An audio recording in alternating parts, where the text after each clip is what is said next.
Sorry sir, अभी कुछ सोच चलिए नहीं पा कोई रहा नहीं।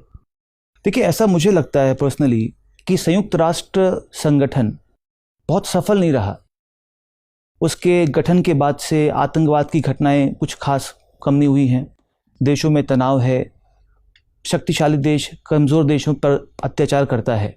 तो क्या आपको नहीं लगता कि इसको भंग कर दें, एक नए सिरे से किसी नए संगठन की कल्पना की जाए? सर, मुझे लगता है कि इसको भंग करने के बजाय इसमें सुधार किए जाने चाहिए, क्योंकि इतने वर्षों में 1945 लेकर हमने जितना निवेश किया है, जितने इसकी संस्थानों में निवेश किया है, इंस्टीट्यूशन बनाए हैं, रूल्स एंड रेगुलेशन बनाए हैं, उसको स्ट्रेंथन करना ज़्यादा प्रभावी होगा बजाय कि एक नई संस्था बनाने के। क्योंकि सर, इसका कोई भी प्रमाण नहीं है कि जो नई संस्था बनाएंगे वो नए विश्व में जितने भी इस प्रकार की घटनाएं होती है उसको रोक पाने में सक्षम होगी या नहीं।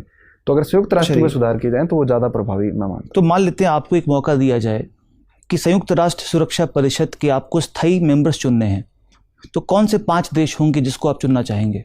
सर, क्या P5 के अलावा बताना? बिल्कुल बिल्कुल फ्रेश हमें चुनना है, कोई 5 देशों का एक समूह जो स्थायी सदस्य होंगे यूएनएससी के।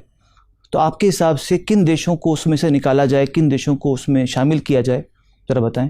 सर, मैं मानता हूं कि एक महाद्वीपीय प्रतिनिधित्व को मैं एक क्राइटेरिया मानूंगा, जिसमें अमेरिका को नॉर्थ अमेरिका से मैं लेना चाहूँगा, और एशिया में सर मैं 2 या 3 देशों को लेना चाहूँगा, क्योंकि काफ़ी बड़ा महाद्वीप है, जिसमें रूस, चीन, भारत या जापान, इन चारों में से 2 या 3 को मैं लेना चाहूँगा। उसके अलावा सर अफ्रीका से 2 या 3 देशों का प्रतिनिधित्व मैं चाहता हूँ, और यूरोप से 1 या 2 देशों का प्रतिनिधित्व, जिसमें हमारे पास 5 देशों का ही एक व्यवस्था है, तो 5 सर। देशों का नाम बताइए मुझे आप।